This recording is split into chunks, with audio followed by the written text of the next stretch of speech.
السلام عليكم ورحمة الله وبركاته.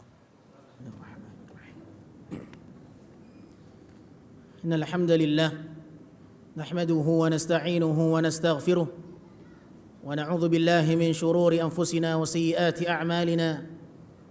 من يهده الله فلا مضل له ومن يضلله فلا هادي له. أشهد أن لا إله إلا الله وحده لا شريك له وأشهد أن محمدًا عبده ورسوله وخليله وصفيه من خلقه.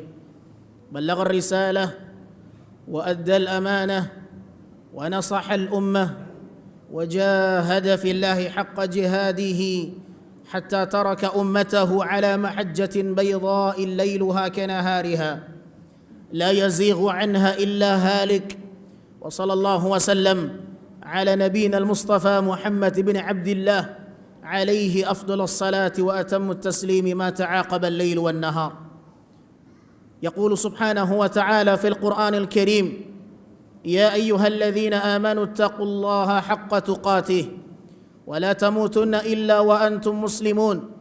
وقال: يا أيها الذين آمنوا اتقوا الله وقولوا قولا سديدا يصلح لكم أعمالكم ويغفر لكم ذنوبكم ومن يطع الله ورسوله فقد فاز فوزا عظيما. فإن أصدق الحديث كلام الله وخير الهدي هدي محمد صلى الله عليه وسلم وشر الأمور محدثاتها فإن كل محدثة في الدين بدعة وكل بدعة ضلالة وكل ضلالة في النار. Kaum muslimin hadirin sidang salat Jumat yang semoga senantiasa dirahmati Allah, sudah menjadi fitrah bagi setiap manusia bahwasanya mereka mencintai yang namanya harta. Dan Islam tidak pernah mencela harta.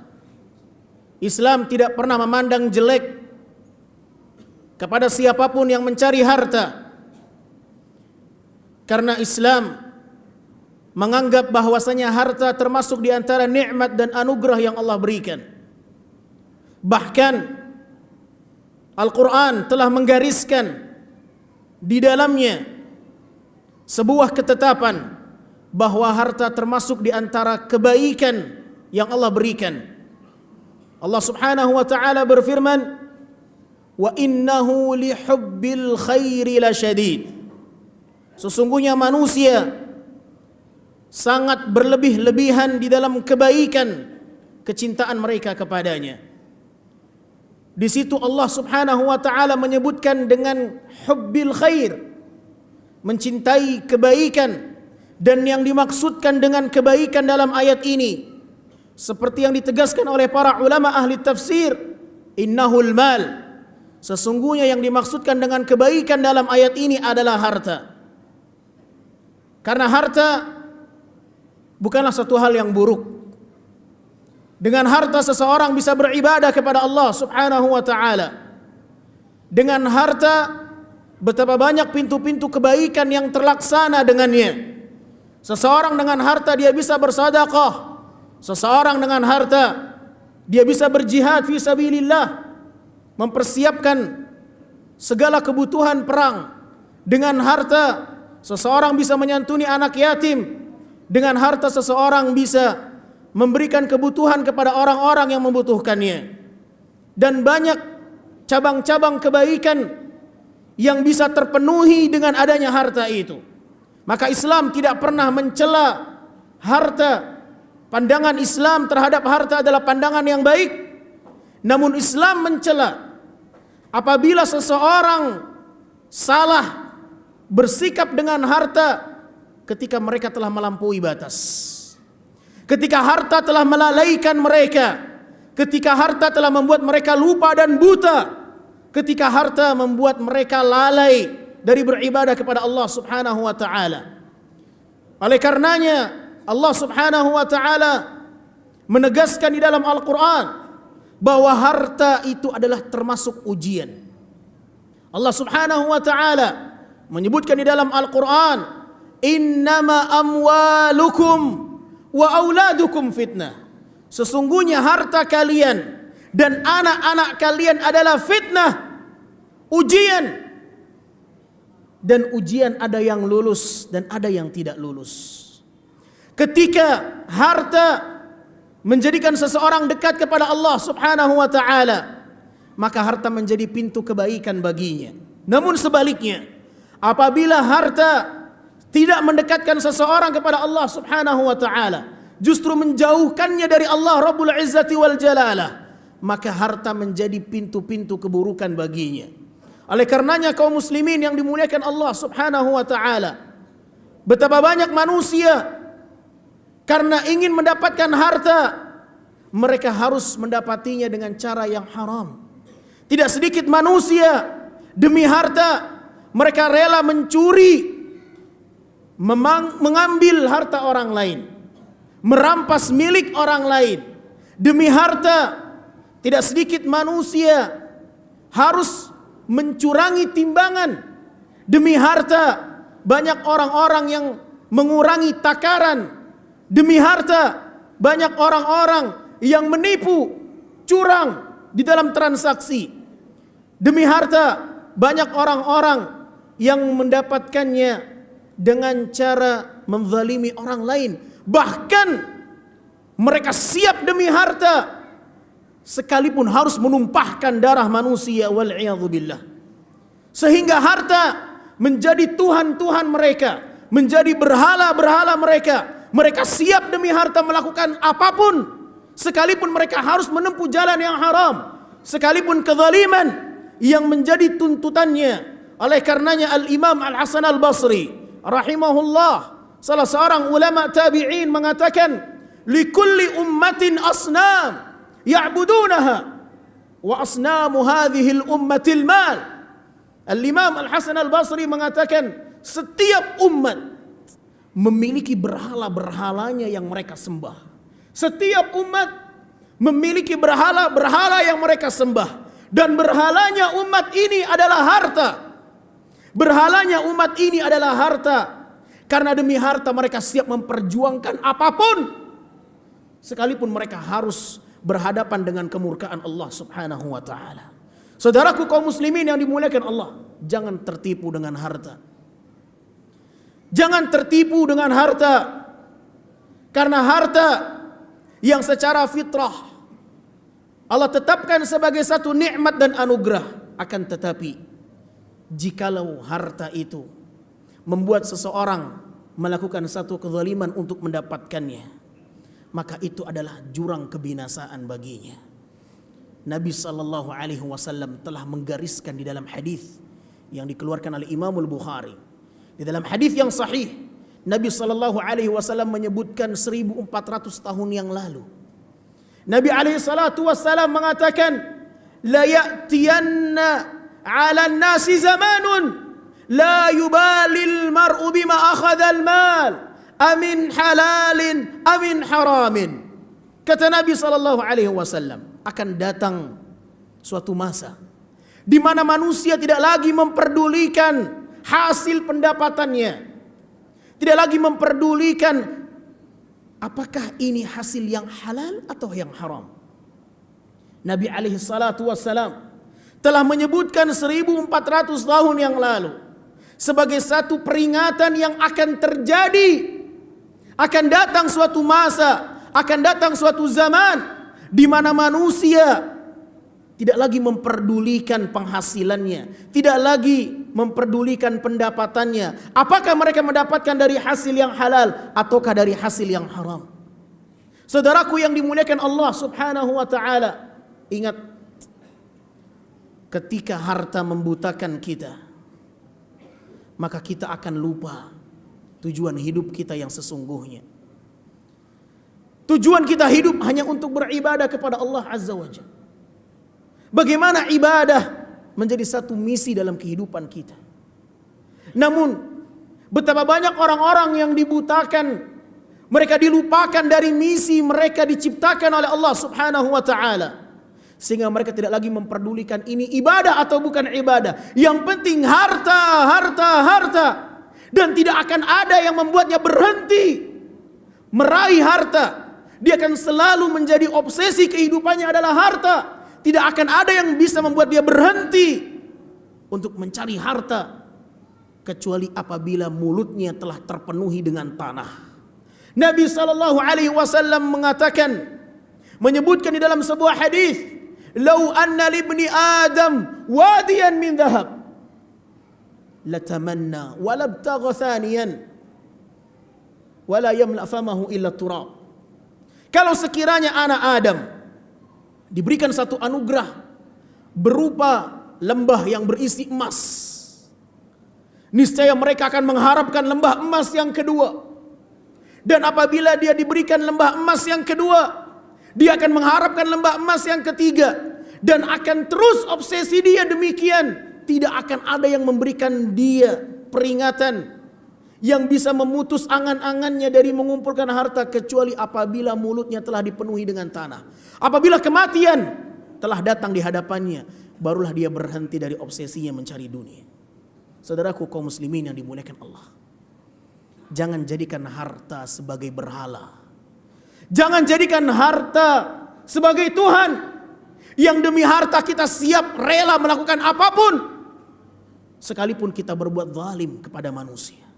Hati-hati, kezaliman akan menjadi kegelapan bagi seseorang yang melakukannya. Nabi sallallahu alaihi wasallam mengatakan, ittaqu dzulma fa inna dzulma dzulumatin yaumal qiyamah. Jauhilah oleh kalian perbuatan zalim, karena perbuatan zalim akan menjadi kegelapan bagi seseorang di hari kiamat. Semoga Allah subhanahu wa ta'ala melindungi kita dari harta-harta yang tidak jelas, dari harta yang haram. Berusahalah untuk tetap berusaha mencari harta dengan cara yang halal, dengan cara yang diridhai oleh Allah subhanahu wa ta'ala. Jangan terpancing dengan orang-orang yang berlimpah hartanya, akan tetapi mereka mendapatkannya dengan cara yang haram. Akan tetapi bersyukurlah dengan yang sedikit, akan tetapi engkau mendapatkannya dengan cara yang halal. Itulah yang diridhai dan diberkahi oleh Allah subhanahu wa ta'ala. Aqulu ma tasma'un wa astaghfirullah li wa lakum wa lisairil muslimina min kulli dhanbin wa khati'ah fastaghfiruhu wa tubu ilaih innahu huwal ghafurur rahim.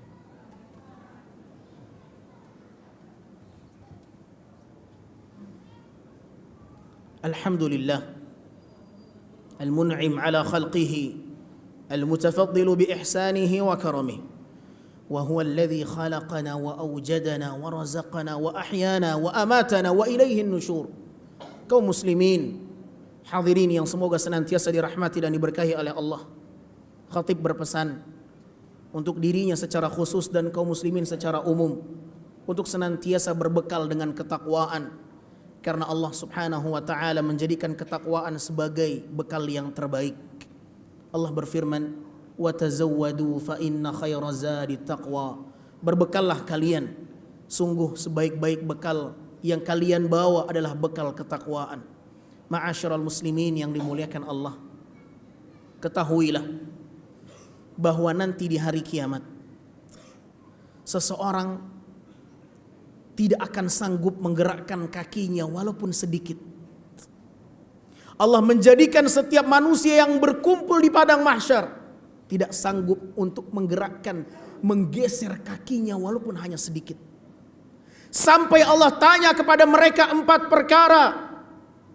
Nabi SAW mengatakan, la tazulu qadama 'abdin yawmal qiyamati hatta yus'ala an arba'. Tidak akan mampu seseorang di hari kiamat nanti menggerakkan kakinya, menggeser kakinya walaupun sedikit. Dia tidak akan mampu menggerakkan kakinya sampai Allah tanya kepadanya 4 perkara. An umrihi fima afna wa an shababihi fima ablah wa an malihi min aina iktasabahu wa fima anfaqah wa an ilmihi madza amila bihi. Kata Nabi sallallahu alaihi wasallam, kelak di hari kiamat seorang hamba tidak akan mampu menggerakkan kakinya sedikit pun sampai Allah tanya 4 perkara. Dalam riwayat yang lain Allah akan tanya kepada dia 5 perkara.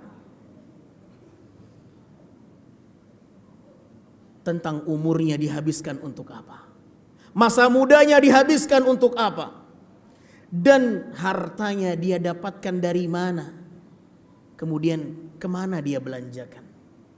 Dan ilmunya sudahkah dia amalkan? Di dalam hadis ini Nabi SAW menerangkan kepada kita bahwa harta akan kita pertanggungjawabkan, ma'asyiral muslimin yang dimuliakan Allah. Bahkan pertanyaan yang berkaitan dengan harta datang dari dua sisi. Dari mana dia dapatkan dan dia kemanakan? Kemana dia belanjakan harta itu? Karena ada sebagian orang mendapatkan harta yang halal, akan tapi dia belanjakan di tempat yang haram. Ada di antara mereka mendapatkan harta dengan cara yang haram, akan tapi dia belanjakan di tempat yang halal. Atau sebaliknya, atau dia mendapatkan dari jalur yang haram dan dia belanjakan di tempat yang haram juga. Maka ini berlipat-lipat dosanya. Saudaraku kaum muslimin yang dimuliakan Allah, hati-hati. Jangan sampai kita memakan 1 rupiah pun kecuali kita mendapatkannya dengan cara yang halal. Sungguh aneh. Betapa banyak orang tua yang mendambakan anaknya menjadi anak yang saleh. Siapa di antara kita yang tidak pernah berangan-angan memiliki keturunan anak-anak yang saleh? Setiap kita berangan-angan kalau sekiranya anaknya, putrinya, keturunannya adalah keturunan yang saleh. Akan tetapi dia lupa. Dia memberikan harta yang haram. Dia menafkahi keluarganya dengan nafkah yang haram. Apakah mereka mendambakan kebaikan tapi dengan cara yang haram? Mereka lupa jalur mana yang harus dia tempuh.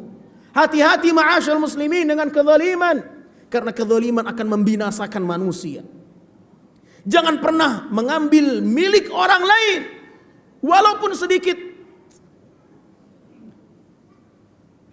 Jangan pernah kita mengambil harta tanah orang lain. Sering kita dengar tanah ini diserobot, tanah si fulan diambil, diserobot oleh orang lain, dan pihak-pihak terkait pun mendukung kezaliman itu. Subhanallah. Padahal dia tahu siapa pemilik tanah ini yang sebenarnya. Akan tetapi karena tuntutan harta, pihak-pihak terkait justru dia siap memasang badan untuk membela orang yang salah karena dia tahu tuntutannya adalah harta. Yang akan dia dapatkan adalah harta. Hati-hati ma'asyar muslimin. Jangan tolong menolong dalam kezaliman, karena Anda akan mendapatkan balasan yang sama. Anda akan mendapatkan azab yang sama. Dengarkan, Nabi SAW mengatakan di dalam sebuah hadis yang diriwayatkan oleh Imam Al-Bukhari dan Imam Muslim. Nabi SAW bersabda, "Man iqtata'a shibran minal ardi zulman, tawaqahu Allahu yawmal qiyamah iyyahu min sab'i aradin."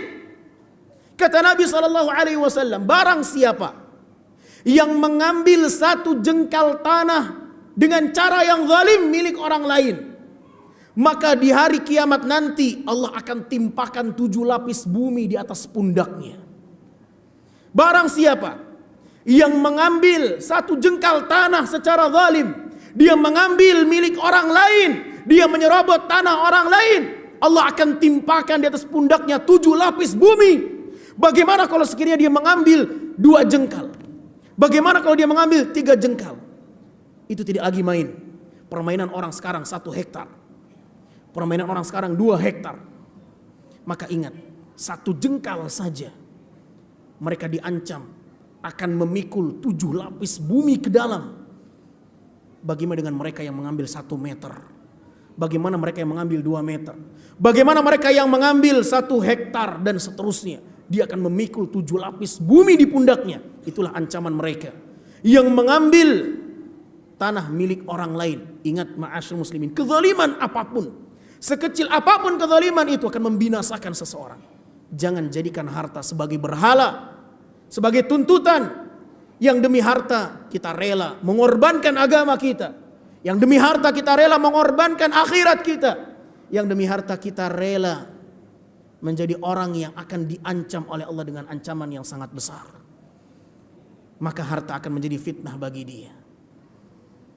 Sadarlah saudaraku yang dimuliakan Allah, perbaiki bagaimana pola hidup kita, bagaimana kita mencari harta yang halal, bagaimana kita tinggalkan harta yang haram. Jangan pernah terpancing dengan kekayaan yang dimiliki oleh orang lain, akan tetapi jadikan cara yang halal sebagai orientasi kita mencari keridhaan Allah Subhanahu wa taala. Semoga Allah Subhanahu wa taala senantiasa memberikan petunjuk dan hidayahnya kepada kita semuanya, dan semoga kaum muslimin menyadari bahaya kezaliman yang telah mereka perbuat. Bagi mereka yang telah berbuat kezaliman, bagi mereka yang telah mengambil harta milik orang lain, yang telah merampas hak-hak orang lain, segera kembalikan hak-hak mereka sebelum datang pertanggungjawaban yang mereka tidak akan pernah rela, mereka tidak akan pernah ridha di hari kiamat untuk dibalas ketika itu, kecuali dengan pahala yang telah Anda kumpulkan. Innallaha wa malaikatahu yusalluna 'alan nabi يا أيها الذين آمنوا صلوا عليه وسلموا تسليما اللهم اغفر للمسلمين والمسلمات المؤمنين والمؤمنات الأحياء منهم والأموات إنك سميع قريب مجيب الدعوات يا قاضي الحاجات ربنا لا تزغ قلوبنا بعد إذ هديتنا وهب لنا من لدنك رحمة إنك أنت الوهاب ربنا ظلمنا أنفسنا وإن لم تغفر لنا وترحمنا لنكونن من الخاسرين اللهم آت نفوسنا تقواها وزكها أنت خير من زكاها أنت وليها ومولاها ربنا ظلمنا أنفسنا وإن لم تغفر لنا وترحمنا لنكونن من الخاسرين ربنا آتنا في الدنيا حسنة وفي الآخرة حسنة وقنا عذاب النار عباد الله إن الله يأمرنا بالعدل والإحسان وإيتاء ذي القربى وينهى عن الفحشاء والمنكر والبغي يعظكم لعلكم تذكرون فاذكروا الله الكريم يذكركم واشكروه على نعم يزدكم ولذكر الله أكبر وأقيموا الصلاة